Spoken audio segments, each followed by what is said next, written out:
All right. So this talk, folks probably know vaguely what financial advising is. This talk is inspired by the Slack community. So anyone who here is not on the group Slack community should get on there. And it's inspired there in that there's a channel called Home Skills, where people do all sorts of crazy cool things, like they'll fix their plumbing on their wells, or they'll build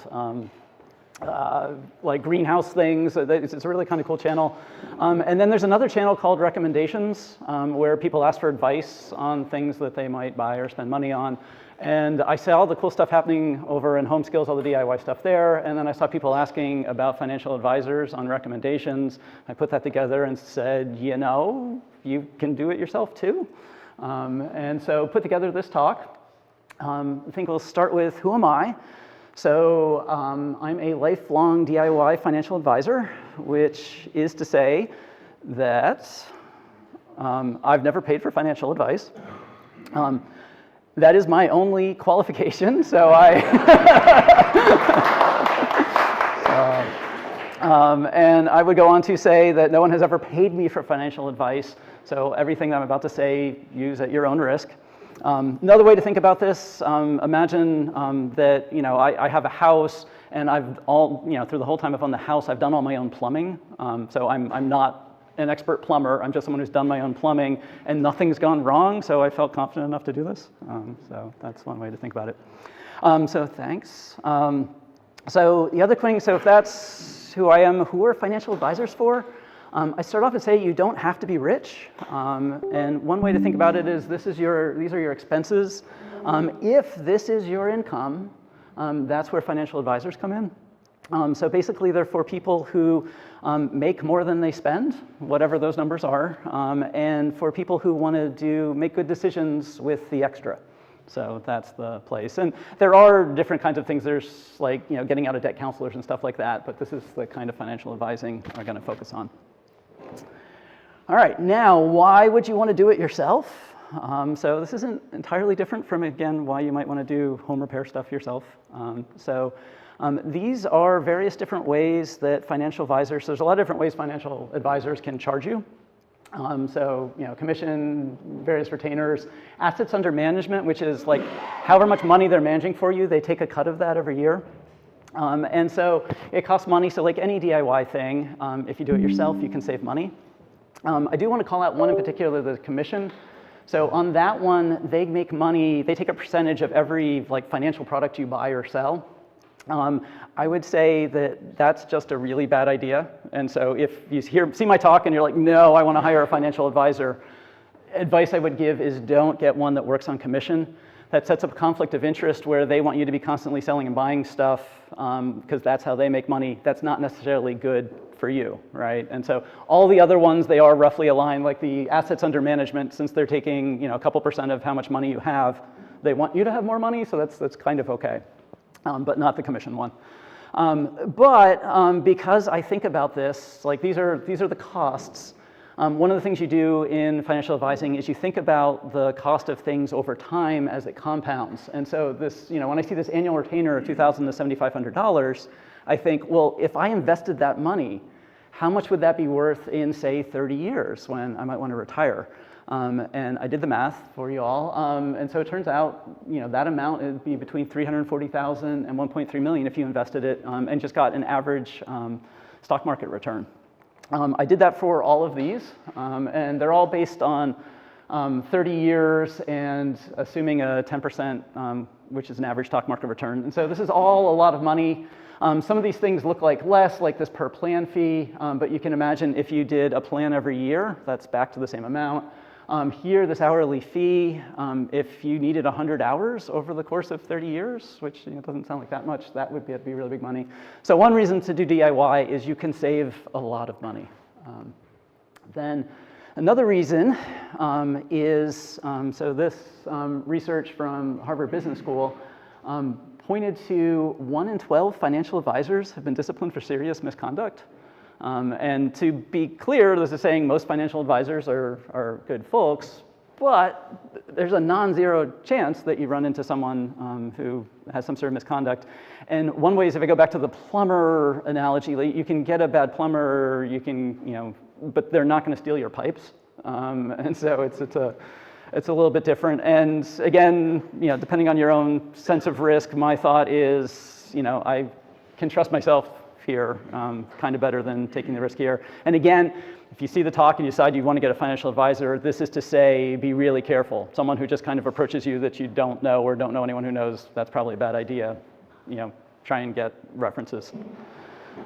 So just summarizing why you might want to do this: save a lot of money, you're the most trustworthy person with your money, and lastly, the same reason anyone would do DIY, this is a technical field, there's lots of interesting stuff going on, and so it's interesting. All right, so cool.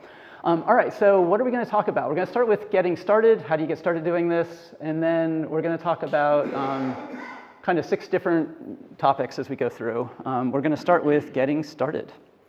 And this one's simple. There's only 2 steps.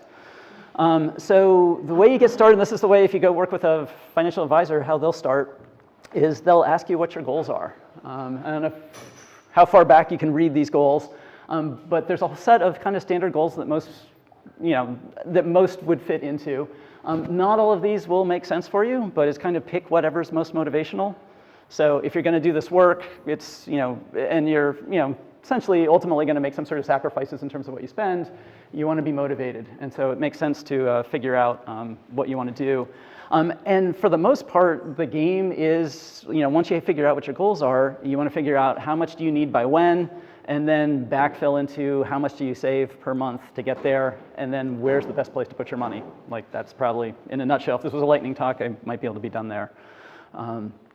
And second, and this is same as any DIY thing, there's the question of how do you learn? So do you learn from books or YouTube or Reddit or talking to other people or ChatGPT or courses? So figure out that. So kind of if you're going to do a DIY, find your goals, figure out how you learn, and then start looking things up.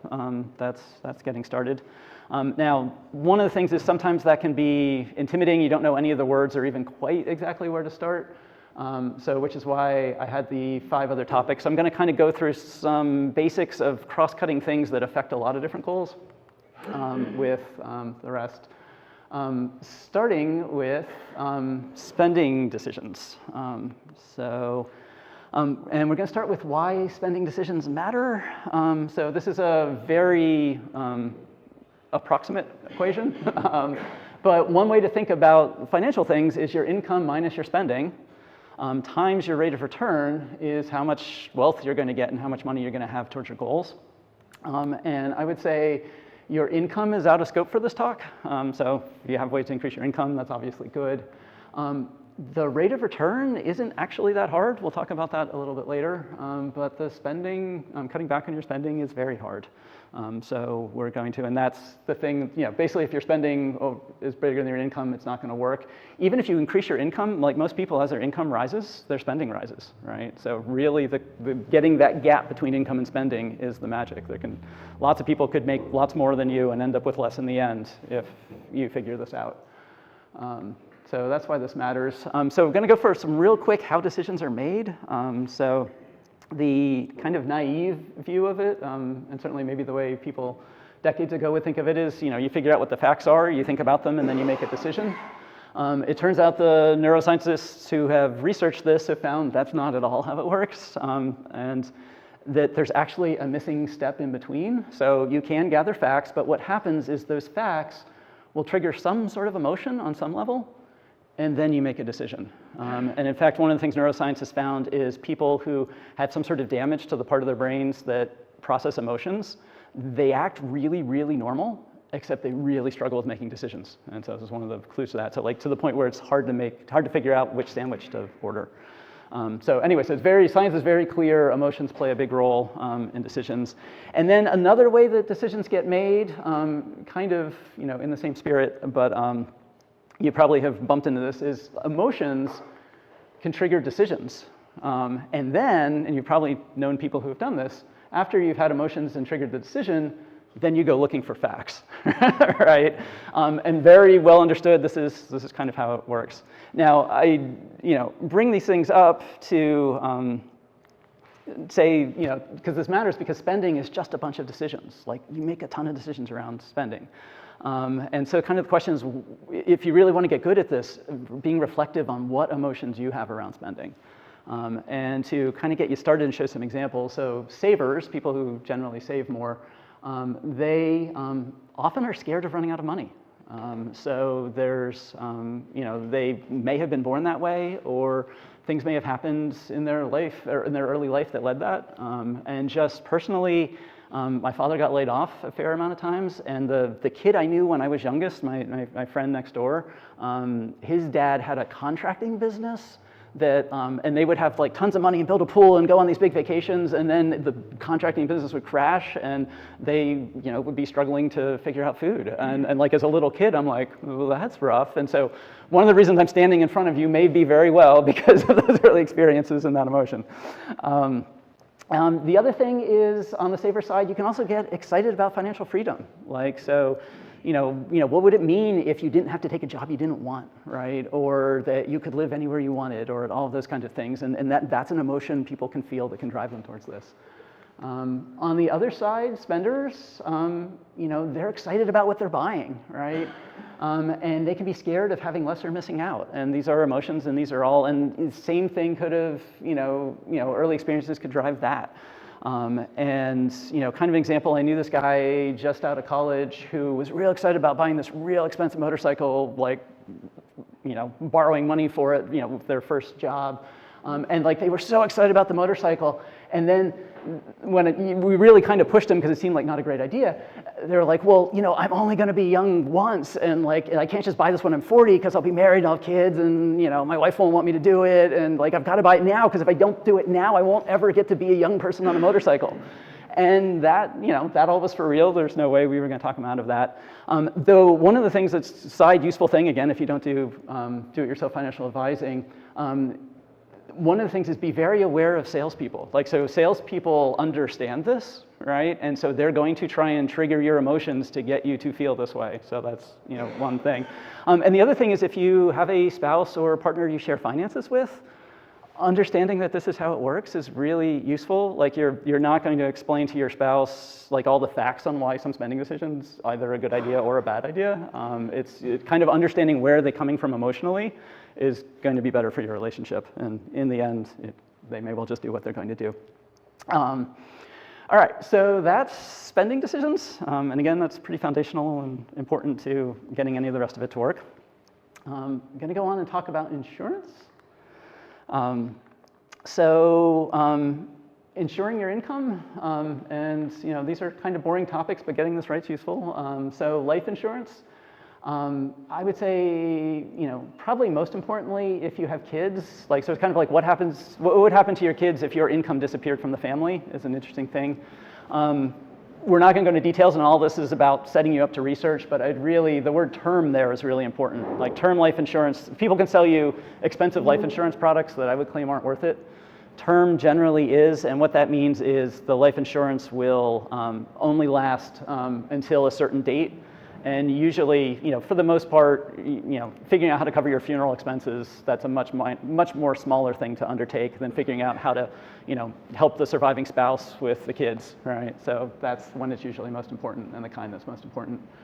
But then there's disability insurance, and not everyone's aware of this, but you're twice as likely to become disabled before you retire than you are to die. And so, if you bought both these policies, you're twice as likely to use a disability policy. And again, it's a situation, if you're disabled, what would happen to those around you? Even if you don't have kids, this becomes interesting because if you're disabled, this extra income could very much improve the quality of your life. So it's a thing to consider. So there's those two. Insurance is a little boring, so we're now going to play a game. So we're going to play what do these things have in common? I'm going to put things up there. As you have ideas, just shout them out. All right, so we're going to start with a pet, a teenage child who drives, a pool, a trampoline. Yeah, sorry, yep. A rental property, fits in that. A gun, right? So yes, liability is exactly the answer, though a couple ones that kind of throw off. A dislike of hiring lawyers. and significant savings that you don't want to suddenly lose. And so what these things all have in common, as I was thinking, is they're all good reasons to get something called personal umbrella insurance. And so this is essentially, it has a funny name, but it's insurance that protects you if you get sued. And the thing that's magical that helps with that last bullet there is the insurance company doesn't trust you to get a lawyer and defend yourself because they have so much money on the line. They just take care of everything. And so that, for me, that's an extra appealing thing. So again, if you're working on building, savings and all that kind of thing, this is something you may want to consider. And how this works is this gets on top, your car insurance and your homeowner's insurance have some amount of liability. The reason why it's called umbrella is because it goes over the top. And so you'd usually get it from whoever you get your homeowners and auto insurance from. So that's the thought on insurance. Another topic is emergency funds, and specifically I mean long-term emergency funds here. So what's an emergency fund? So long-term savings you can use if you lose your income. So I guess I would claim, we all know that if some appliance is going to break, our car is going to break, there's a certain amount of money you need to set aside for kind of the little everyday things. But this is kind of a bigger, protect your savings if you lost your income for some sort of period of time. So if you got laid off or had some sort of medical issue that took you out of working for a while. This is really helpful because it helps you avoid selling stocks when the market's down, withdrawing from your kid's 529 college fund, withdrawing from your 401k, taking on credit card debt, damaging your credit with unpaid bills, or losing your house even. And all of those things, again, if you're working towards those goals, but you don't have this cushion in between, generally in your life, you're going to have a few times where big things happen, and so this matters. How much you do with this is a very, very personal decision, so there's no one right answer at all, other than more than zero is better than zero, but the specific answer. Different answers folks will throw out is 3 months, 6 months, or 12 months of expenses. And one way to think about it is your relative risk of something bad happening. So if you're young and single and can move back in with your parents, you probably don't need more than 3 months. That doesn't really make sense. 6 months, if your household has 2 incomes and they're in different industries, so you're not likely to get laid off at the same time, that's probably fine. Kind of getting more extreme, if you have a family, a mortgage, only one income for the family, and that single income is in a cyclical industry where it goes up and down and you just know layoffs are going to happen, then 12 months are going to make more sense. Now, these are really big numbers, and again, going back to the first topic of spending, the less you spend, the easier it is to get to these totals. So one way is you can put more money in, or you can start spending less and you can kind of close that in. That's how much. There are 3 emergency fund risks. So one is not having one. So if you don't have one and one of these emergencies happen, that's rough. The other problem is inflation. So imagine you magically got to the amount of money that you needed. As inflation happens, whatever money you saved, that's going to be worth less and less year after year. That's not great. And then the other risk is temptation, right? So you save up this big amount of money, but then there's something shiny and you get excited about that. So there's a risk that by saving the money you put, you'll spend it and you'll be back to zero. There is a solution to these 3 risks, and it's really rarely talked about. I dare say maybe secret.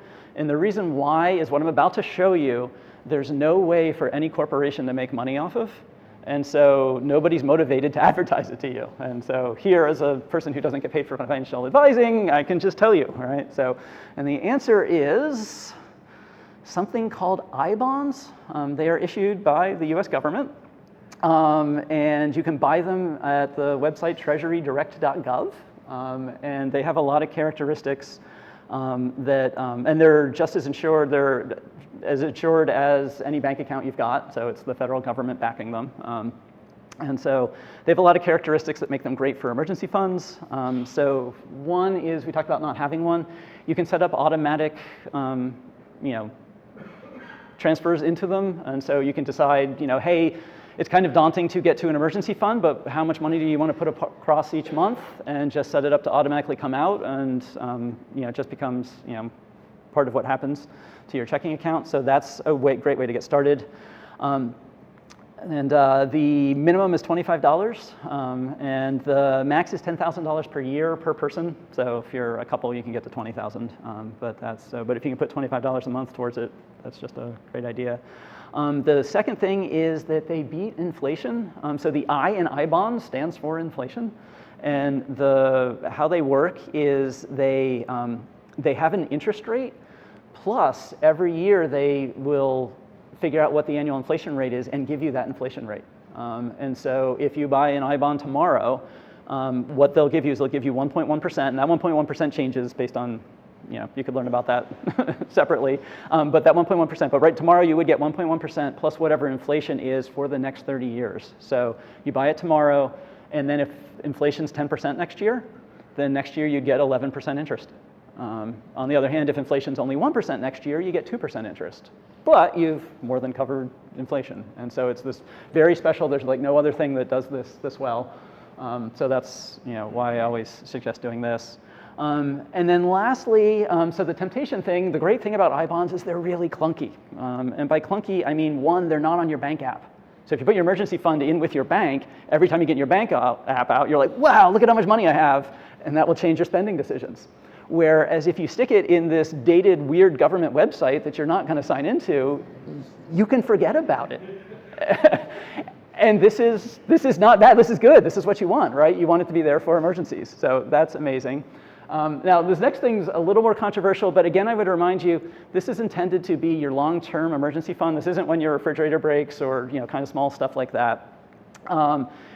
It has withdrawal constraints. And so you can't withdraw for the first 12 months. Now, 13 months in, you'll be able to get your first monthly thing in. 14, you'll be able to get 2 of them out and like that. But 12 months from when you deposit, you can't get it out. And they take 3 months interest, which really isn't that much, but pretend it's a lot if you take out within the first 5 years. And so you can't be like, oh, I'll just take it out to buy this purchase, and then when my bonus comes in, I'll pay it back. Like, one of the things is this makes it so like, well, that's at the clock again, and so you can't do that. And so these constraints actually help you keep it there. But note that you do have that 12-month cycle to get to.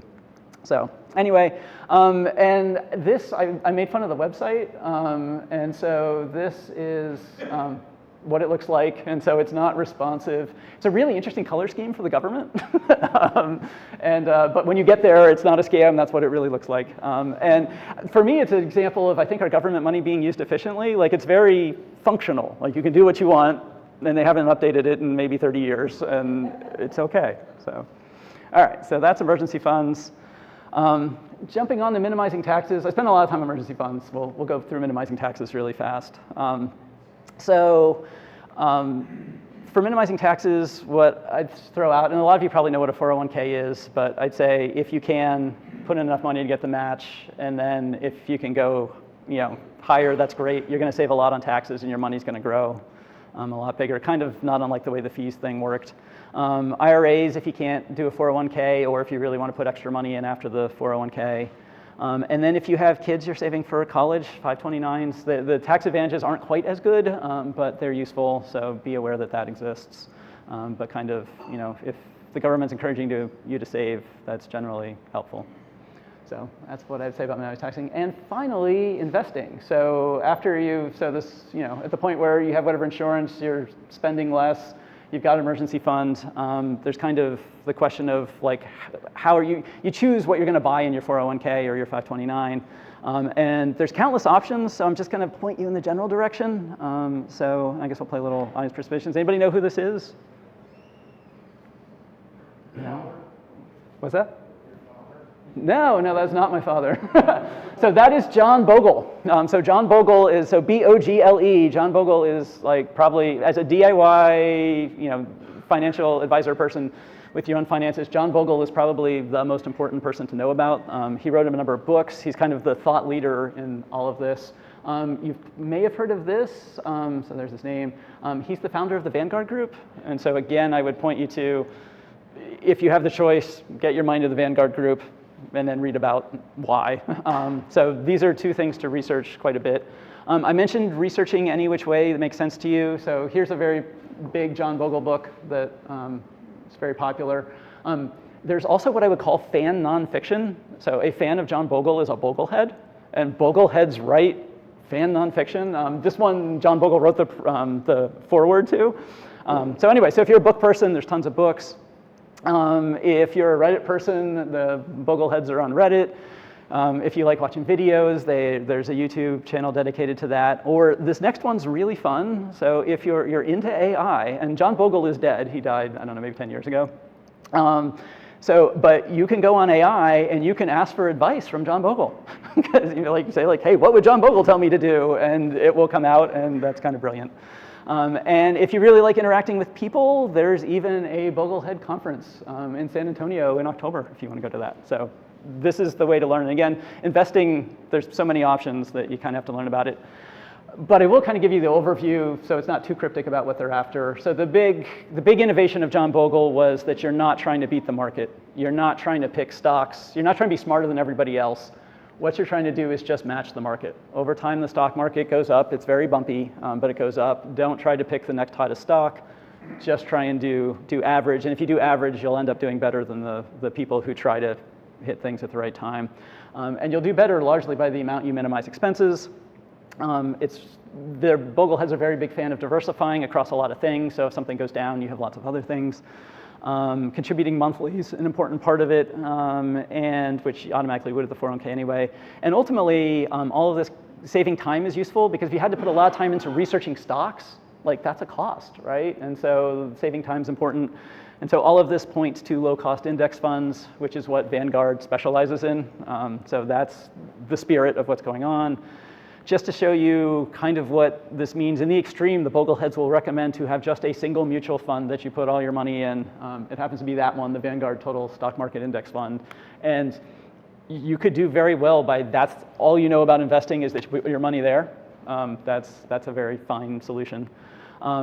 Sometimes, there's a thought to, well, the US, that would be all US stock. You may want to go global, at which point you put some percentage in the US, that same fund, and then they have an international total stock fund. And so this is another, you could just decide, well, this is what I do, right? And then you let that go for 30 years. Those were all stock. There's this concept of combining stocks and bonds that you'll bump into. Those are often called, balanced portfolios, or if one fund does it, a balanced fund. And so for that, again, you go back to that same stock market fund, but you add in bonds. Bonds are its own long topic, that you can learn more about, but this would be a fine answer. And the other thing is you might be like, well, could I be global and balanced? And yeah, at that point, you could end up with a 3 or 4 fund portfolio. And this personally is what I do. So sharing that. So now one of the things is this is very boring, and the Bogleheads would say that's good. And you might inside of you be a risk taker, and you really like, but it's exciting to try and find the next NVIDIA, right? Or it's exciting to find the next Apple. What I would say about that is if you're a risk taker, so I'm kind of getting up there in the number of years, so I've seen lots of people, essentially seen lots of people get really into the stock market and buy stocks and sell, and they may sometimes make money, but they get confident that they must be really smart, and then they lose it all, and then they feel that they need to make it back because that became part of their identity, and then they lose even more, and that's all really rough. And so I'd say if you're a risk taker, that's just going to end in ruin. What you want to do is build a business. And so on the other hand, I've seen various people, through my life that, the people who've really got sustainable, money from taking risks, they either built their own business or they got a, non-trivial percentage of ownership in a business that grew. And so it's kind of, you basically need ownership plus growth. And so if you have a business that grows a lot and you have a little bit of ownership, that works. Or if you have a lot of ownership and it kind of grows a little, that works. But if you're a risk taker, focus here, not on your stock picking. And speaking of risk takers, there's also some of you who are not risk takers. The stock market will fall, so all those things I showed you before, you'll put money in and it will go down. And so what financial advisors do is they know what not to do in those cases and what to do. So what not to do is don't panic sell. So if the market completely tanks and you see your portfolio, and sometimes your portfolio can drop in half, in my lifetime that's happened. And that can be really scary, but what you don't want to do is sell because you're then selling low. So the trick of investing is, buy low, sell high. If you sell when the market tanks, you're selling low. Instead, what you want to do is, Getting back to spending, it's always a great time. If you're feeling worried, it's always a great time to spend less. And if you're really courageous, take that money, extra money you're saving, and put it in the market when everybody's saying it's a terrible time to invest and everything's down, because that's when things are cheaper, right? So that's one option. You can do something called rebalancing. So I had percentages up there like 65-35. Something in your portfolio will have done worse than the other, and so you can sell some of the things that did better to buy the things that did worse. And so again, you're selling high and buying low, so that's a reasonable thing to do when the market falls a lot. And remember, and I don't have time to really cover the math on this, but if the market just went up in a steady line and you were putting money in every month, your final number will be a lot lower than if the market just dives all over the place, because when it takes these big dives and you're still putting money in every month, like you're buying low, and when it pops back up to wherever the standard trajectory is, which generally it does, or certainly in the past has, you're gonna have made more money than if you bought at just a straight line. And so, reminding yourself that, even though it's scary because your portfolio just dropped so much. So in summary, so those are the big 6 things, and these are checklists, kind of covering the main points, and that's what I got.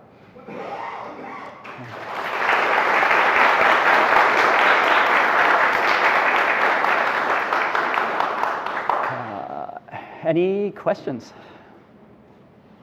Tim? When it comes to insurance, there's a lot of emotions there. There's relative risk, and you can always feel like when that insurance is never used, that you've wasted the money. So as a do-it-yourself advisor, how would you recommend someone get comfortable with how much insurance they actually need? All right, so the question is, essentially, how do you know how much insurance is the right amount of insurance? Because essentially what you're implying by the question is there's no right answer, which there's not. And you brought up the emotions around it, which again, underlying all of this is emotional decisions, and so figuring that out. And so there really is no right answer other than, I would say, as a do-it-yourselfer, you'll be armed with the information of learning about the different viewpoints on it. As a person who just trusts a financial advisor to sell you whatever they make the most money off of, that's not going to match your viewpoint. So I guess there's no getting around it's hard. As a proponent of do-it-yourself, I would say you're going to do better to understand the different viewpoints and get something that makes sense, and get something that's low cost, because no matter what, if you're spending extra money to middlemen and stuff in the way, that's not valuable for anybody. So yeah, there's no easy answer, but doing it yourself, I think, gets you someplace better. Way in the back. So I've heard kind of CDs. You think I-bonds are better option than CDs? Yes, I do. So the question is, do I think I-bonds are better than CDs? So one is, if you've got a CD, you're saving money, you're on the path to all that, so that's great. So I don't want to, that's not bad. And I guess going back to those points on the I-bonds, your CDs are often from your bank, maybe they're from another bank. And so one of the things is getting them somewhere where you cannot think about them. And one of the troubles I found with CDs, and I've had a lot of CDs in my life, and CDs are certificates of deposit. They're things you buy, for anyone who doesn't know, you buy them from a bank and you're locked in for a time period that you choose. So the thing that I found that's harder with CDs is you constantly have to be hopping banks or hopping deals, or you can't just set it and leave it, because they'll get you in on some teaser rate, and then later when it renews, it'll be lower. And so you have to put all this work into finding the right interest rate. And if you don't want to do that, which as much as I'm going to do it yourself, I'd actually rather do other things for a lot of my time. The really great thing about I-bonds is you're just guaranteed this really good rate that is going to be super competitive, is guaranteed to beat inflation. You don't have to shop around. You can just let it sit there for decades even. So that'd be kind of the big difference. You go on that site from the 90s, and what that site can transfer money into your bank account. So you go on there and you type in what you want to sell, and they call it's not like the old days of bonds. Like, you really can sell any percentage you want that you've had in there for 12 months. So you can sell whatever amount. So you can't go to a bank and sell them, you have to go through that online site, is that correct? Yeah, and you actually don't get, I showed that physical paper thing, you don't actually get any physical pieces of paper. It's just like having an online account. So how does gold compare to, if I bought a gold ETF? how does what compare to? Gold ETF. Okay. So, I mean, gold, so if you buy a gold ETF, you're kind of at the whims of the gold market. So gold doesn't necessarily always match inflation. So if they bring on a bunch more mines and there's more supply of gold, that will make gold go down. If they do an innovation where they need less gold industrially, and then if people drive in the gold. So there's other things going on. It's not a simple, and I guess one of the things, sometimes gold crashes. And for an emergency fund that you just need to be there if you get laid off, there's a lot more risk involved in that. So, and I think you're calling one more question. I think someone up front, you've had your hand up from the very beginning. So, okay, the last question. Before we take the question, anyone who wants to come up and ask me afterwards or even in the break, happy to answer any further questions that way. But For emergency funds, why not high yield saving accounts and high bonds? High yield saving accounts are also great. You can get your money back in 5 business days, which is great for emergency situation. So yeah, again, what I'm talking about is a long-term emergency. So the question is, like, how many days does it take to get your money around with I-bonds? I-bonds are not the, like, oh no, the refrigerator broke, our food's gonna go bad if we don't have enough money at the appliance store. Like, so that's kind of a different having amount of savings to do that. Again, I put it in as kind of income replacement, and kind of this thought that, when you lose your job, there's generally some amount of severance, like you kind of have some time. So it's not about needing money the next day. It's about going, oh no, I don't want to have to make some bigger, longer term moves with my money while basically facing some sort of interruption to your income. So definitely, whatever that short term money is, you have that somewhere else. All right.